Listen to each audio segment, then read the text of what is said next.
Hello everyone and welcome back to Best of the Month. This time around we have a bunch of creators here to talk to you about new games, old games, whatever they have most enjoyed hitting the table in this past month. Now let's start off with Simon from Amass Games, and just before we jump into his clip, well, the two of us did a top 10 list about last week now on the channel, so go and check that out. Anyway, without further ado, let's roll some clips. Hey buddies, welcome to Amass Games. Then bringing the best of the month for the month of March 2022. So in this video, I have already hinted at it in quite a few other videos already on this channel, and now I'm going to tell you about it, what it is. No surprises here. It is Micro Macro Crime City, and I'm going to bundle with it Micro Macro Crime City Full House. Yes, I've had them over 2 years. Yes, I knew about them when it was just a title, when there wasn't even a picture, which of course is pretty lucrative in itself. I have enjoyed playing them a lot. I've enjoyed rediscovering them. I've been playing the promos, I've been playing the various stuff online, I've been playing the other print out and play stuff as well. So there's a huge amount. I've combined the maps together. This has been so fun to really discover and see different characters and the same characters, which surely must be some kind of overlapping story arc, and I can't even tell which way round first. Are they here and then they get bad and do they become homeless or something? And this is very interesting. And of course, it's not as dark, Full House, in some respects, but there are warning signs, and there's some things which I think, well, that's pretty bleak as it is, because if children are going to be playing it, which is supposedly why this is more family friendly, they're still going to see murders, they're still going to see stuff on the map. They could choose to avoid it, and they won't know why. That might be worse. But this has been my best of the month. I've just really enjoyed playing this soloable game. Yes, you might say it's a one-shot. It's been nice to rediscover it. You do forget stuff. I've definitely seen one-shots where I've forgotten and redone stuff as well. Yes, there's stuff you can remember, but it's talking 3 to 5% when I've played other games such as Undo, Sherlock Holmes Consulting Detective, Unlock, and other ones, Detective, Escape Tales, and numerous others, Exits as well. Of course, Exits can be a bit different depending on which ones you play. Best of the month, March 2022. See you next month. Hi, I'm Kat and I play Red. My game of the month this month is Gutenberg. Currently available from Grana Games. Portal have picked it up. It's going to be available more widely soon. In Gutenberg, players are playing printing pioneers in the 15th century. You're going to plan your turns using an initiative board. In secret, players place their initiative cubes, which will determine the order in which players can then take their actions. So the first thing we can do is take orders from the board. Orders come in 2 parts. You have the basic part and the fancy part.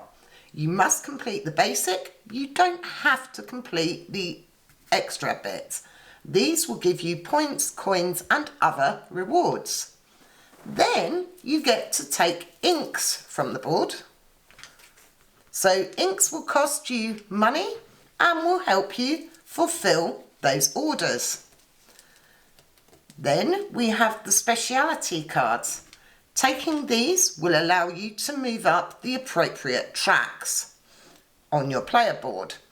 Moving up here will again allow you to complete orders and give you bonuses as you get to certain points. Then we get to develop our factories by taking cogs. Lastly, but not least, you can take patron cards. If you fulfill the conditions, you can take cards for 8 extra points at the end of the game.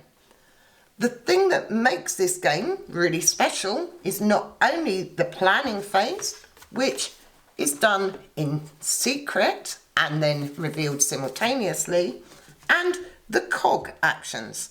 At the start of each turn, you're going to rotate your cogs, which will grant you additional rule-breaking actions over the course of the game. Gutenberg is really nice. It's a theme we've not seen before. It has these beautiful wooden type pieces and everything fits really nicely in the box in these little storage boxes. How cute is that? So, game of the month, Gutenberg. See you next month. Bye. Hi, I'm Jared. Hi, I like cats. And if you're new to us, we're from The Broken Seal. We're making board game content that we play games and talk about them and what we like about them, what we dislike about them. And our favorite game for the month of March is Boss Battle. Boss Battle I actually got to play when I went to Dice Tower West. It was really fun. I got to play with the developers, talk to them about it.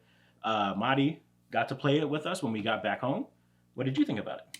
I really enjoyed it. I'm glad you brought it home so we could play. Yeah. What were some things that you liked most about it? I like the lane. So it's a lane-based combat game. Yes, I like the lanes. And how some of the cards affect not only your lane that you're in, that you're putting the card in, but other lanes as well. I thought it gave the game a more dynamic feel instead of just being like your card can only affect the one lane you put it in. And it is a one versus many game. If you're playing, it has various modes, but it really shines in the one versus many. So one of the things that I like most about it is that in the one versus many, if you're playing with 2 or 3 people versus the boss, then it really shines because you get to attack different lanes. You get to, as the boss, you get to like choose where you're going to protect yourself, because the heroes can attack you on all of your lanes, whereas you can only attack the heroes in the lanes they control. So if you only have 2 players, one of those lanes is just empty, but the heroes can still play cards to that lane and attack you. So it has a lot of depth and it has a lot of replayability, especially because of the way that you level up throughout the game. It's always random. Yes, so you might see different cards. I enjoy the leveling up ability as well. Yeah. It gives, like I said, it makes it more dynamic again. Yeah. Adds that extra oomph. Yeah. That gives the game a little bit more enjoyability than other games. Yeah. So Boss Battle is our pick for the month. We actually both gave it 5s because it was just a very fun game. 5.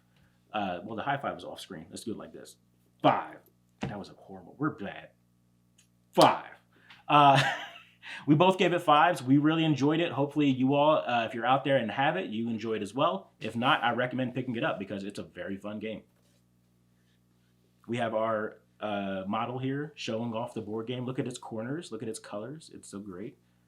Can we get a close-up in that, Bob? No, I'm not going to do that. Why did I say it? So anyway, that was our game for the month. Check us out on The Broken Seal. We make content weekly, sometimes more than weekly if Jared gets his stuff together. And we hope to see you. Bye. Bye. Hey everyone, Dan here, aka Chairman of the Board. My game of the month for March is Bora Bora by Stefan Feld. This one goes all the way back to 2013 and this game is pretty hard to come by nowadays. I did have to go that extra mile to try and hunt down a copy, but I'm very glad I did because the gameplay here is absolutely fantastic. This really is Stefan Feld doing what he does best, making these dry, mechanical, point salad-y style Euro games, and the actual decision space in this game is fantastic as you have to balance long-term and short-term gains. Additionally, the core dice placement mechanism in this game is so well executed, as whenever you take an action by placing a die on an action spot, then every future player going to that same spot has to reduce the pit value, making those less powerful but giving you more flexibility to go where you want to go. So an excellent, excellent game and amongst Stefan Feld's best. And that is why it is my game of the month. If you're not aware of myself, again, I'm Dan. I run a channel on YouTube called Chairman of the Board, where I cover mostly Euro games, but also hidden gems, games old and new, and everything in between. So I'd really welcome you to come and join me. And I'll see you all next time on Game of the Month.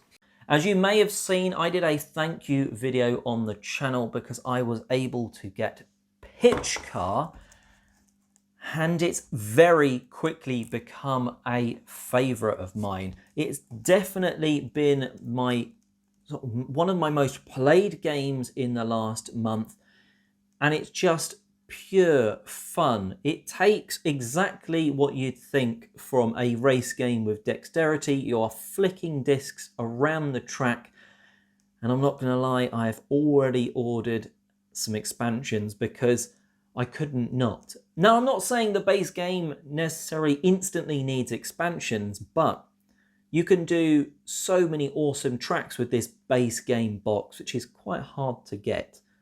The expansions, they look like they just are going to amplify everything fun about this game. On its own, I think, it's probably a strong 8 out of 10, with some of those expansions that are going to add bits like jumps, tunnels, crossroads, etc. This is only going to go higher for me because flicking around the tracks, going off the edges, hitting into each other, It's absolute chaotic fun. And as soon as you're going to add a jump into that, as soon as you add a crossroads where you might be smashing into people that have done the loop or not done the loop already, well, that's just going to take it up another notch. So it's my best of the month this month. I think as soon as those expansions arrive, it will probably technically be for next month as well. But I won't talk about it 2 months in a row. Do not fear, because as good as it is, other games do deserve a shout out. But for the flicking around a racetrack, being able to make different racetracks from one game to the next and just have some flicking good fun, Pitch Car, it's got to be my best of the month. Now, let's roll the next creator. Hi, it's Barb MeeplePhD, and my favorite game of March 2022 was the Grand Carnival.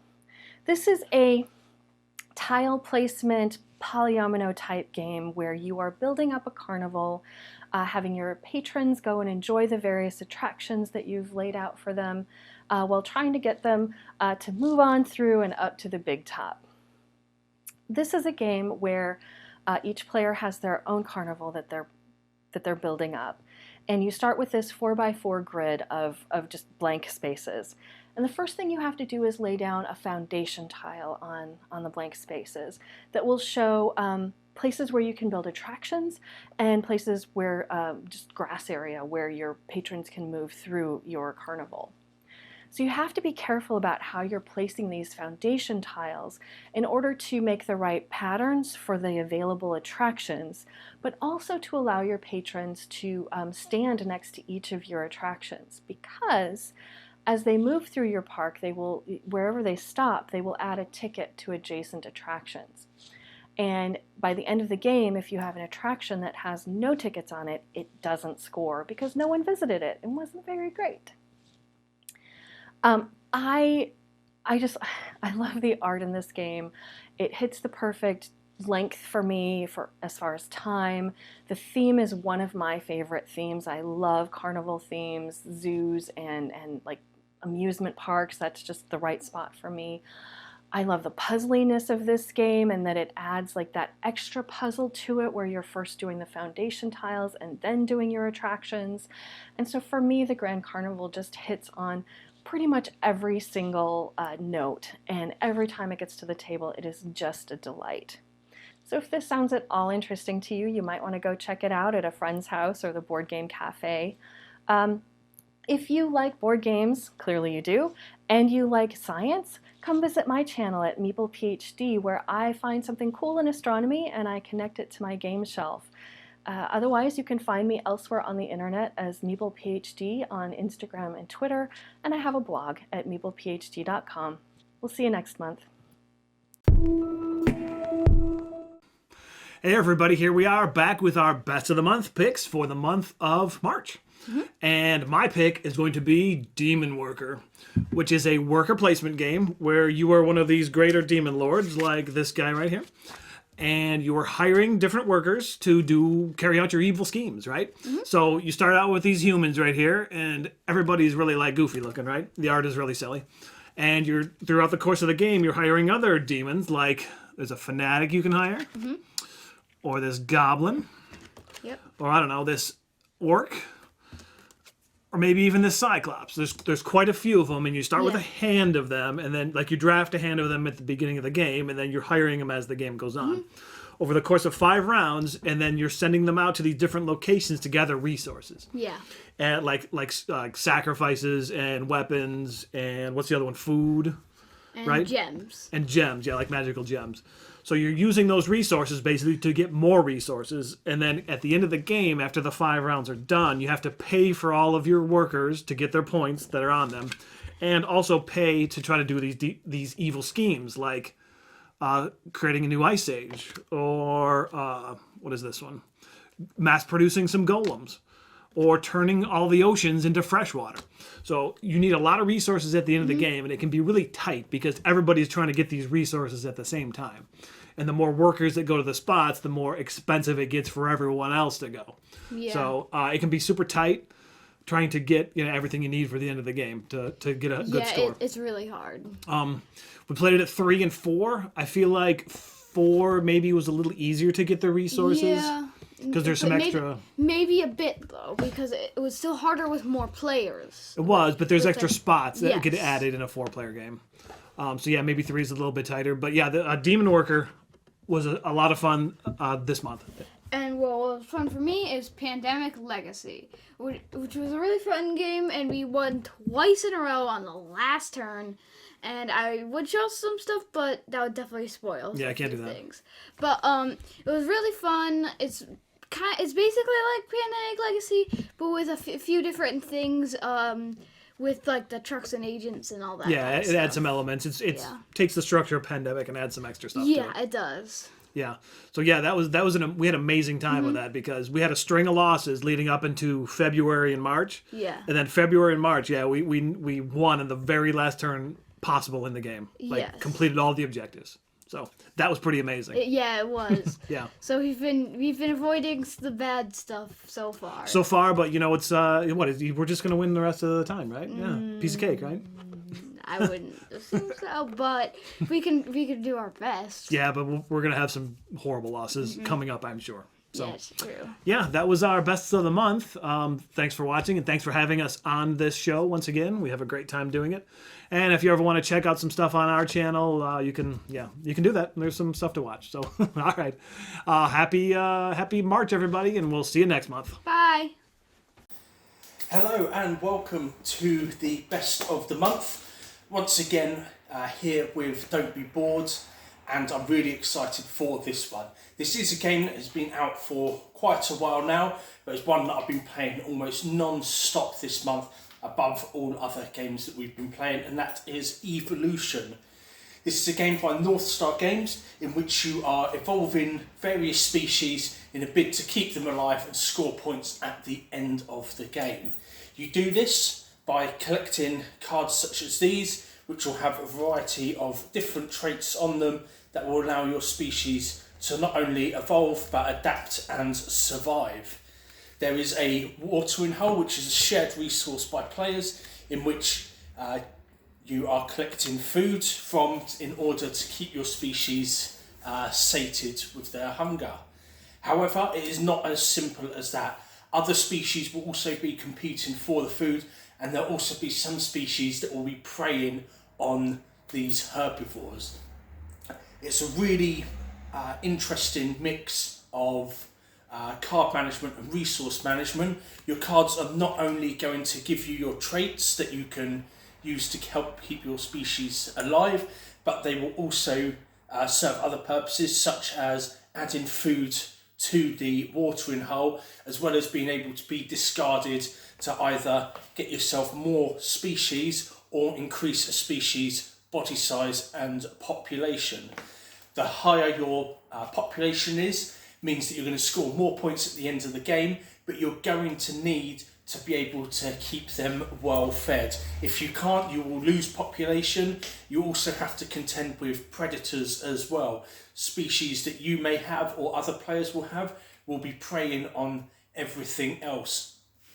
So you'll need to make sure your body size is adequate to be able to fend off these attacks. Should one of your species not survive, either through lack of food or being targeted by one of these predators, then your species is extinct. You lose the population on there as well as the trait cards, and you'll have to begin again. There is a nifty little catch-up mechanic though, where you will draw cards equal to the amount of trait cards you did have on that species. So if you had invested a couple of cards into creating a species, giving it a couple of these traits, then you'll draw a few extra at the end of the game. What I really like in terms of the gameplay as well is that the game scales well for 2 to 4 players. Often I'll play a game for 2 players and it feels like you're playing a compromised version of the game. However, in this, it's a very simple amendment to the core game in which you just remove randomly some cards from the deck, and each species will have a reduced number of traits that they're allowed to have, 2 instead of 3. It's really simple setup as well, and it's really easy to learn, and within a few turns, at least in games that I've been playing with people have been picking it up relatively easy. So for that, it makes it a very accessible game in my experience as well. If you'd like to try this game out, we do have it in our library here at the shop. We're on Ramsgate High Street in Kent, England. So if you live nearby or you fancy a little trip, come down and visit us. We post regular videos such as these alongside Ollie and Don't Be Bored, but we also upload our own videos including tutorials showing you how to set up and how to play games, as well as unboxings of games that are added to the board games library. We also do regular events including our board games night every Wednesday and regular weekend events as well. And we also stock as many of the games as possible that we have in our library should you want to take those home with you. That is it for today, guys. My game of the month, the Surviving, Ever Adapting Evolution. That's it for now, guys. Thank you, and I'll see you in the boardroom. Hi, I'm Twice as Nice Dice, but you may know me as Sonia Woodworth. And I just wanted to thank Oliver for extending the invitation to come on the monthly show about talking about the board game that is just hot for me for the month. And I just want to preface this by saying that I was at Dice Tower West in Las Vegas, Nevada at the beginning of March for vacation. And so I decided going into the Dice Tower West that I was going to play quality versus quantity. And so I played a multitude of games that I could talk about for the month that I'm still thinking about. But the one game that really caught my attention that I learned that is not necessarily in my wheelhouse is Unmatched. Unmatched is not in my wheelhouse. It's not a game that I usually play. It's a card fighting game, PvP, or a little bit of team play. But as I play and as I teach this to my friends, I prefer the 2-player version of this game. I don't really care for the 3-player. But the whole point of this game that makes it so fun is that I was able to buy 3 different packs this month because I'm crazy. I bought Cobble and Fog, I bought Little Red Riding Hood and Beowulf, and I bought the Legend Volume 1. And so it's been fun to pin Sinbad versus the Invisible Man, or Alice versus Little Red Riding Hood, or King Arthur versus Medusa. That has been such a fun thing to do, to discover the asymmetric powers that all of the characters have, and to try and figure out the moves in order to take out your opponent. Well, this is Sonia. I'm signing off. I hope that you enjoy your month of board gaming. Take care. Bye.